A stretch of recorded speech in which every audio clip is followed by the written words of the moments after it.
우리들 출애굽기 말씀을 통해서 십계명을 우리가 봤습니다. 십계명의 하나하나의 계명 요약된 것을 보지 않고 오늘 우리는 십계명에 있는 모든 말씀을 우리 오늘 다 봤습니다. 십계명이라고 하는 것은 구약의 계명 중에서 무척 핵심이 되는 그런 계명입니다. 근데 여러분, 오늘 우리들이 이 십계명을 기억하고 그리고 지켜야 할 그런 필요가 과연 있습니까? 비단 십계명뿐 아니라 오늘을 살고 있는 그리스도인들이 구약의 계명을 지켜야 할 그런 필요가 있는 것입니까? 어떤 사람들은 이야기를 합니다. 구약에 있는 계명들은 지킬 필요가 없습니다. 그 이유는 예수님 때문에 구약의 율법이 폐지되었기 때문입니다. 이런 구약의 계명을 지킬 필요가 없다고 이야기하는 사람들 있고 또 반대의 그런 생각을 가지고 있는 사람들이 또한 있습니다. 칼빈과 그리고 칼빈주의 신학을 담고 있는 웨스트민스터 신앙 고백서를 보게 되면 거기에는 구약의 계명을 지켜야 할지 말아야 할지에 대한 그런 질문에 대한 답이 등장을 하고 있습니다. 칼빈과 웨스트민스터 신앙 고백서를 만든 교회는 구약의 율법을 시민법, 의식법, 그리고 도덕법으로 구분을 했습니다. 의식법이라고 하는 것은 제사 제도와 관련한 그런 법입니다. 시민법이라고 하는 것은 시민으로서 지켜야 하는 법, 즉 이스라엘의 시민으로 지켜야 하는 그런 법에 대한 것들입니다. 마지막으로 도덕법, 그 이름이 우리들에게 말해주는 것처럼 도덕과 관련된 그런 법들입니다. 칼빈과 웨스트민스터 신앙 고백서는 구약 시대의 제사와 관련된 그런 의식법, 그건 지킬 필요가 없다고 그렇게 이야기를 합니다. 왜냐하면 구약의 제사, 그것이 다 없어졌기 때문입니다. 그리고 시민법 역시 지킬 필요가 없다고 그렇게 이야기를 합니다. 왜냐하면 정치적인 그런 통일체였던 이스라엘이 이미 다 사라졌기 때문에 그 나라가 멸망한 것과 함께 이 시민법이라고 하는 것 역시 그 효력을 상실했다. 그렇게 이야기를 합니다. 그러면 남은 건 하나밖에 없습니다. 도덕법이라고 하는 것. 살인하지 말라. 도둑질을 하지 말라. 바로 이와 같은 윤리적인 명령들, 다른 말로 하게 되면 도덕적 그런 의무를 담고 있는 도덕법, 이것만이 남아있고 이것만은 지켜야 한다고 칼빈과 그리고 웨스트민스터 신앙 고백서를 작성한 교회는 그렇게 이야기를 했습니다. 그런데 우리는 이런 이야기 속에서 우리는 그런 이야기를 쫓아갈 것이 아니라 성경에 있는 하나님의 말씀, 예수님의 말씀을 우리는 눈여겨보아야 합니다. 마태복음 5장 17절부터 18절을 보게 되면 예수님께서 이런 말씀을 하십니다.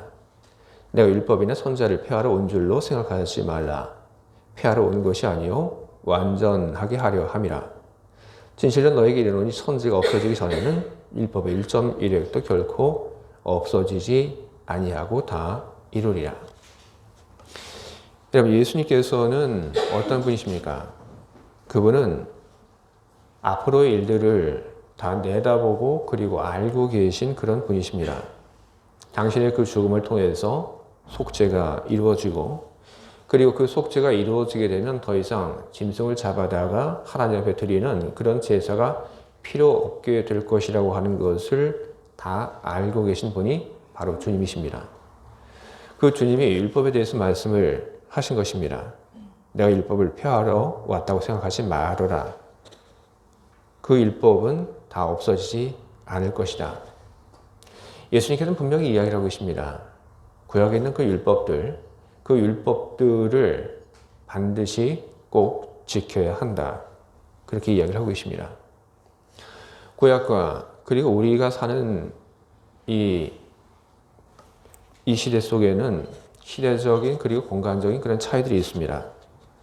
그렇기 때문에 우리들은 예수님의 그 말씀을 지키기 위해서 어떤 일들을 해야 하냐면 구약의 그 계명들이 선포되었던 그런 시간과 우리들이 살고 있는 이 시간 사이 그 갭을 메우는 일들을 해야 하고 구약의 그 말씀이 선포되었던 그 공간과 우리가 살고 있는 이 공간 사이의 그 차이를 메워가는 그런 일들을 해가면서 우리는 구약의 그 율법, 그 안에 있는 그 정신들을 우리는 계승을 해 나가야 하는 것입니다.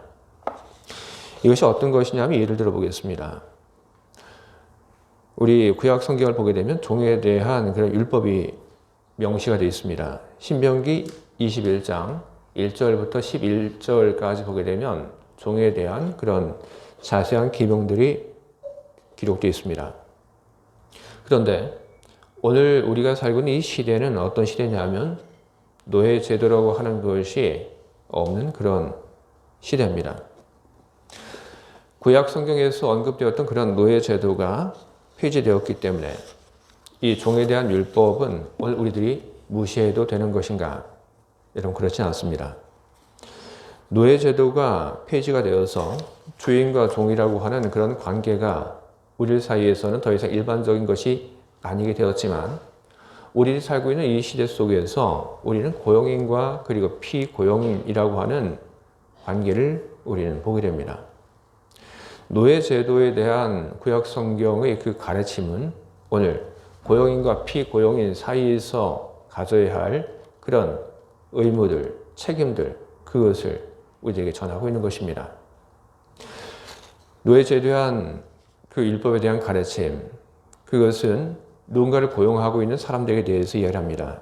너 누군가를 부릴 때 그 피고용인들에 대해서 바른 대우를 해라. 구약의 율법, 종에 대한 율법이 오늘 바로 그와 같은 이야기를 고용인과 피고용인 사이에서 전하고 있는 것입니다. 바로 이렇게 하는 것이 율법의 그 정신을 우리들이 발견하고 그것을 우리들이 살고 있는 이 시대 속에서 그것을 우리들이 지키며 살아가는 실천이 행인 것입니다. 십계명의 한 가지 규정을 가지고 또 하나의 예를 들어보도록 하겠습니다. 십계명을 보게 되면 여기에는 안식일 규정이 있습니다. 안식일을 지켜라. 십계명이 그렇게 이야기를 합니다. 네 번째 계명입니다. 안식일은 언제냐 하면 토요일입니다. 그런데 우리들은 안식일을 지키지 않습니다. 대신에 우리들은 예수님께서 부활하신 바로 일요일을 주님의 날로 선포하고 우리는 이 날을 기념을 하고 예배를 드리고 있습니다. 우리들이 안식일을 지키지 않고 안식일을 대신해서 우리가 주일을 우리가 지키고 있는데 그렇다고 한다면 안식일을 지키라고 한 이 십계명의 그 규정은 그 계명은 더 이상 필요가 없는 것입니까? 그렇지 않죠. 우리는 안식일을 지키라고 하신 하나님의 그 말씀, 그 안에 있는 그 정신을 우리는 잊지 말아야 하는 것입니다. 우리는 주일을 지키면서 하나님께서 안식일을 지키라고 선언하셨을 때의 그 뜻이 무엇인지를 생각하고 우리는 주일을 보내면서 이 날을 우리들이 어떻게 하면 거룩하게 우리가 이 날을 보낼 수 있는가를 우리는 묻고 우리는 그것을 실천하는 일들을 우리는 해 나가야 하는 것입니다. 이처럼 십계명이라고 하는 것, 그것은 우리들이 예수님 그 이후의 은혜의 시대를 살고 있지만 그것은 우리들에게 더 이상 의미 없는 폐기되는 것이 아닙니다. 구약의 모든 계명들 또한 그렇습니다. 그 모든 것들이 의미가 없고 지나간 과거 유물론만 받아들인다면 그것은 뭔가 크게 잘못된 생각을 갖고 있는 것입니다. 우리는 구약 그리고 십계명 안에 담겨져 있는 그 정신을 찾고 그리고 우리는 그것을 지키며 우리 삶 속에서 그것을 우리는 이어가는 생활을 해 나가야 하는 것입니다. 우리를 지키기 위해서 애쓰는 그 십계명의 그 정신들, 그 계명들, 예수님께서는 그것이 완전하게 되는 때 완성되는 때가 있다고 이렇게 선언을 하고 계십니다.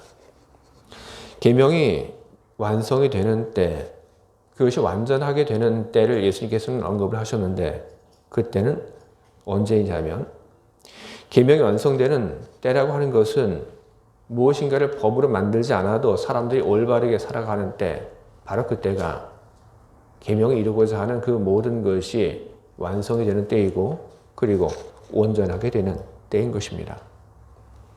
구약에 많은 계명이 있지만 그것은 하나로 점철됩니다. 예수님께서 예수님을 향하여 질문을 던졌던 사람과의 그 대화 속에서 구약의 그 많은 계명이 무엇으로 요약이 될 수 있는지 예수님께서 우리에게 보여주신 것을 우리는 알고 있습니다. 십계명이나 구약의 수없이 많은 계명, 그것이 이야기하고 있는 것, 그것이 지향하고 있는 것, 그 안에 담겨져 있는 정신 하나님의 마음은 무엇입니까? 바로 사랑인 것입니다. 모든 계명은 바로 이 사랑이라고 하는 원리, 바로 그 안에서 만들어졌습니다. 이런 계명이 법으로 선포되어지고 지키라고 명령이 내려오게 되는 것, 거기에는 사람의 그 이기심이 이유가 되었습니다. 여러분, 사람은 참 이기적입니다. 사람은 자기 자신을 사랑합니다. 그래서 자기 자신을 사랑해서 자기에게 좋은 것을 어떻게 해서든지 다 소유하려고 합니다. 자기 자신을 참 사랑하는 그런 인간, 그 인간은 다른 사람들에게 자기의 사랑을 나눠주려고 잘 하진 않습니다. 하지만 자기 자신을 사랑하는 인간, 자기 자신만을 사랑하는 그 인간은 또한 다른 사람은 나를 사랑해 주기를 바랍니다. 나 자신은 다른 사람을 사랑하지 않지만 다른 사람은 나를 사랑해 주기를 바라는 것. 여러분, 이것이 얼마나 이기적인 모습인 것입니까? 바로 이와 같은 인간의 그 이기심 때문에 사랑의 그 법이 세워지게 된 것입니다. 우리는 구약 성경의 한 비유를 통해서 인간의 그 이기적인 모습을 우리는 보게 됩니다. 다윗이 간음을 한 후에 그를 고발하러 온 한 선지자가 있었습니다. 그 선지자가 비유를 통해서 다윗의 그 죄를 폭로했습니다. 수없이 많은 짐승을 가진 사람이 단 한 마리의 그 짐승밖에 갖지 못한 사람의 것을 빼앗는 그 이기심을 통하여 사람이 얼마나 무서운 존재인지 바로 다윗 앞에서 고발을 하게 되었습니다. 그것은 비단 다윗만의 모습이 아니라 인간 그 모두의 이기적인 모습인 것입니다. 그런데 여러분, 왜 이렇게 인간은 그렇게 이기적이고 자기 자신밖에는 알지 못하는 그런 존재일까요? 인간이 왜 그렇게 이기적이고 자기 자신밖에 알지 못하는 그런 존재인가에 대해서 이 진화 생물학자인 리처드 도킨스가 자기 책 이기적 유전자라고 하는 그 글에서 설명을 합니다. 이 글은 아주 좀 유명한 책인데 여기에서는 인간의 그런 삶의 방식, 인간뿐 아니라 모든 그런 생물들의 그 삶의 방식, 그렇게 하고 그 존재 이유를 여기에서는 설명을 하고 있습니다. 이 도킨스가 이야기하는 모든 생물의 존재 이유, 그리고 행동 방식, 왜 그렇게 이기적인가? 그런 이야기를 합니다. 그건 유전자의 본능이다. 그렇게 이야기를 합니다. 모든 생명들, 인간을 비롯한 모든 생명에게는 생존과 번식이라고 하는 그런 본능이 유전자에 그렇게 새겨져 있고, 그리고 모든 생명들, 인간은 그 유전자에 새겨져 있는 그 정보와 그 프로그래밍에 따라서 행동하기 때문에, 그렇기 때문에 인간이 그렇게 이기적이라고 그런 이야기를 하고 있습니다. 근데 자기 자신만을 사랑하기를 바라는 인간, 누군가를 사랑하는 대신에 나만 사랑받기를 바라는 그 인간이 자기의 DNA 속에 그 이기적인 성품을 이기고 세상의 모든 사람들이 법 없이도 다른 사람들을 사랑하고 살아가는 때가 바로 구약의 그 계명이 온전하게 우리들 가운데서 이루어지는 때인 것입니다. 예수님께서는 세상의 사랑을 바라는 성부 하나님의 뜻을 따라서 그런 세상을 만들기 위해서 먼저 사랑하는 모습을 보여주셨습니다. 그리고 예수님께서는 사랑하는 그 일을 하시고 그 일을 위하여 오늘 우리를 그 일에 부르고 계십니다. 예수님께서 사랑하는 그 삶의 방식에 여기에 있는 여러분 모두를 부르고 계신 것입니다. 예수님께서 어떻게 부르고 계십니까? 예수님께서는 여러분 모두를 새로운 피조물로 변화시켜 바로 사랑하는 그 일에 부르고 계신 것입니다. 바울은 이야기합니다. 고린도후서 5장 17절을 보게 되면 그런즉 누구든지 그리스도 안에 있으면 새로운 피조물이라. 이전 것은 지나갔으니 보라 새 것이 되었도다. 바울은 이야기합니다. 나뿐 아니라 누구라도 그리스도 안에 있으면 다 새로운 피조물들입니다. 새로운 존재입니다. 그렇게 이야기를 하고 있습니다. 저도 도킨스의 그 표현을 가지고 이야기를 한다면 새로운 피조물이라고 하는 것은 자기의 그 생존과 번식을 그런 목적을 한 그런 유전자를 가지고 살고 있던 그 인간이 사랑이라고 하는 새로운 유전자를 가진 새로운 존재로 그리스도 안에서 변화가 되었다는 그런 이야기인 것입니다. 주의 사랑하는 교회 여러분, 여러분들은 새로운 피조물들입니다. 여러분 안에 새겨져 있던 생존과 그리고 이기심의 그 유전자가 예수 그리스도의 그 은혜로 말미암아 바뀌게 되었다고 하는 것을 여러분들은 기억해야 할 것입니다. 우리의 유전자 속에는 더 이상 이기심과 그리고 생존 바로 그것이 새겨져 있지 않습니다. 우리 유전자 속에는 더 이상 번식이라고 하는 그런 정보가 담겨져 있지 않습니다. 우리 유전자 속에는 사랑이라고 하는 예수님께서 심어주신 새로운 그런 정보가 우리 유전자 속에는 담겨져 있는 것입니다. 우리는 그것을 깨닫고 그리고 예수님께서 심어주신 그런 새로운 DNA를 가지고 우리는 살아가야 하는 것입니다.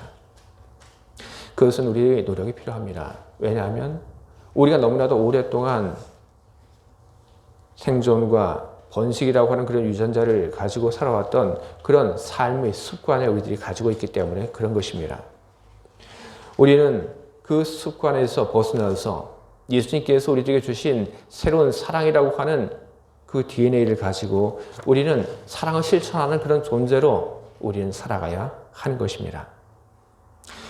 우리가 가지고 있는 것을 가지고 사랑을 하면서 살아가게 될 때 그것은 우리의 새로운 성품을 따라서 사는 일이 되는 것이고 그리고 우리들이 예수님처럼 사랑하는 삶을 살아가게 될 때 우리는 예수 그리스도의 일에 참여하는 것이 되는 것입니다. 그런 사랑을 하면서 살아가는 사람이 받는 보상은 무엇입니까? 그것은 자기의 성품을 거스르지 않고 자기의 성품을 따라 살기 때문에 얻어지는 평안과 기쁨인 것입니다. 그리고 사랑이라고 하는 예수 그리스도의 그 삶의 흔적을 따라가기에 예수 그리스도께서 그를 기뻐하는 모습, 바로 그것이 오늘 우리들이 기대할 수 있는 보상인 것입니다. 주의 사랑하는 교회 여러분, 예수 그리스도의 그 십자가가 여러분의 DNA를 바꿨다고 하는 것을 여러분 기억하시기 바랍니다. 여러분은 새롭게 창조되었습니다.